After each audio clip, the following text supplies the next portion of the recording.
Hi friends, welcome to TNPC pop. நம்ம இன்றைக்கி என்ன கிளாஸ் பார்க்க போகிறோம் அப்படின்னு பார்த்தீங்கன்னா தமிழ் பார்க்க போகிறோம். டிஎன்பிசி ஓரியன்டான தமிழ் கொஷின் அண்ட் ஆன்சர்ஸ் பார்க்க போகிறோம். ஓகேவா? வேளாண்மை இலக்கியம் என்று அழைக்கப்படும் நூல் எது?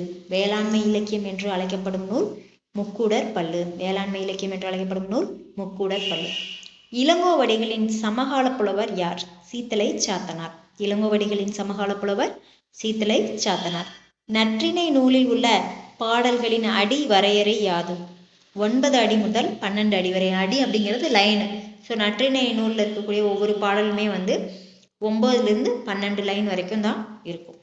9 விட கம்மியாகவும் இருக்காது, 12 விட அதிகமாகவும் இருக்காது. ஸோ அது ரெண்டுக்கும் இடையில இருக்கும். அதான் நற்றிணை நூலில் பாடலுடைய அடி வரையறை. ஒற்றை ரோஜா எனும் சிறுகதையை எழுதியவர் யார்? ஒற்றை ரோஜா எனும் சிறுகதை எழுதியவர் வ.உ.சு.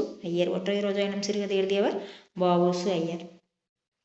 கவி வந்தால் வாக்கிய வகை அறிக. கவி வந்தால் வாக்கிய வகை என்ன வாக்கிய வகைன்னா செய்தி வாக்கியம்.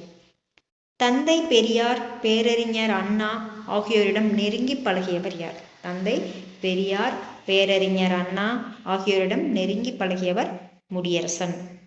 தமிழ்நாட்டின் வானம்பாடி என புகழப்படும் கவிஞர் யார்? தமிழ்நாட்டின் வானம்பாடி என புகழப்படும் கவிஞர் வாணிதாசன். என் கடன் பணி செய்து கிடப்பதே என்று கூறியவர் திருநாவுக்கரசர். என் கடன் பணி செய்து கிடப்பதே என்று கூறியவர் திருநாவுக்கரசன். இந்த 3 கொஸ்டின்மே பார்த்தீங்கன்னா தமிழ்நாட்டின் வானம்பாடி, என் கடன் பணி செய்து கிடப்பதே, தமிழுக்கு கதி, இது 3மே ரொம்ப ரொம்ப இம்பார்ட்டன்ட் கொஸ்டின். தமிழ்நாட்டின் வானம்பாடி என புகழப்படும் கவிஞர் வாணிதாசன். என் கடன் பணி செய்து கிடப்பதே என்று கூறியவர் திருநாவுக்கரசர். தமிழுக்கு கதி என்று போற்றப்படும் நூல் கம்பராமாயணம். தமிழுக்கு கதி என்று போற்றப்படும் நூல் கம்பராமாயணம். உடுமலை நாராயணகவி அவர்களுடைய இயற்பெயர் நாராயணசாமி. உடுமலை நாராயணகவியோட இயற்பெயர் நாராயணசாமி. தமிழ் புலவர்களுள் இளவரசர் என்று போற்றி புகழப்படுபவர் யார்? தமிழ் புலவர்களுள் இளவரசர் என்று போற்றி புகழப்படுபவர் யார்? திருத்தக்க தேவர். திருத்தக்க தேவர் தான் தமிழ் புலவர்களுடைய இளவரசர் அப்படின்னு போற்றி புகழப்படுவர். சிறந்த அறிவுரைகளை கூறும் நூல் எது? சிறந்த அறிவுரைகளை கூறும் நூல் மூதுரை.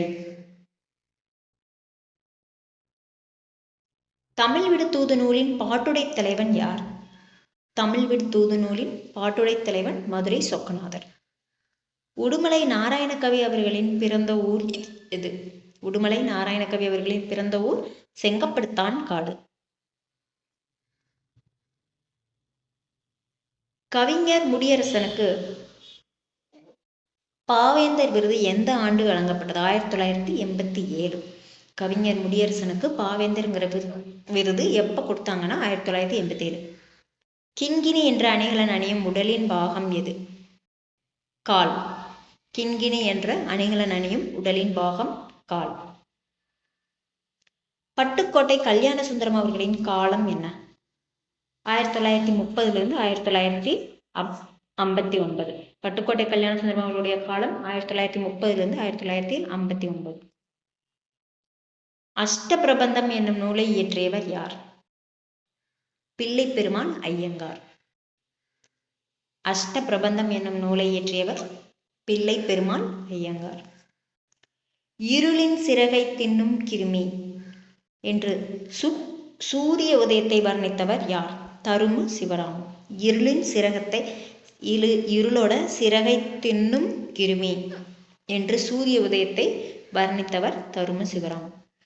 புதுக்கவிதை வரலாற்றில் ஒரு துருவ நட்சத்திரம் என்று புகழப்படுபவர் யார்? பசுவையா. புதுக்கவிதை வரலாற்றில் ஒரு துருவ நட்சத்திரம் அப்படின்னு புகழப்படுபவர் யார்? பசுவையா. மக்கள் கவிஞர் என்று போற்றப்படும் கவிஞர் யார்? பட்டுக்கோட்டை கல்யாண சுந்தரம். மக்கள் கவிஞர் என்று போற்றப்படும் கவிஞர் பட்டுக்கோட்டை கல்யாண சுந்தரம். ஒன்ஸ் ரிவைஸ் பண்ணிக்கலாம்.